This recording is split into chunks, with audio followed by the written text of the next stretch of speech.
And yet there has to be a multitude of ways to make a mustache scary, but like this. And yet somehow he landed on the one that wasn't, as if there's only one way to skin a fish or cat.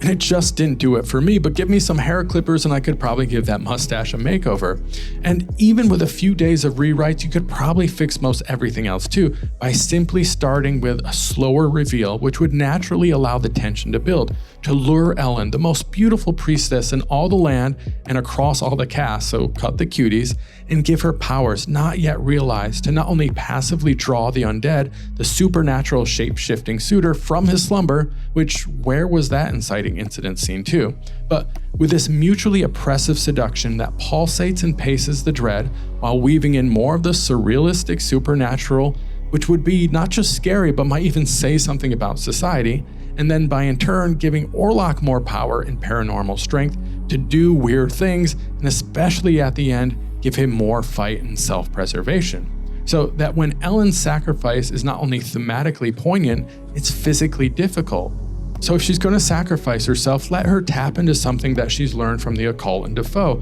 that allows her to keep the beast at rest. And then with all her might, when he tries to flee for his life or undeath, as her powers awaken to proactively prey on him in our battle scene before we finally see his true demonic self, with Satan's stash and all if done well, making her the rightful hero of this gothic tragedy. And with this subtle shift of sensual and supernatural payoff, a climax and release of this little death, that scene would have been a rewarding commentary in and of itself. And along with a slight revision to the cast, a better paced tension throughout. And with a less of a Luigi-like count, I might have considered Nosferatu scary, making it the modern day masterpiece that it almost was.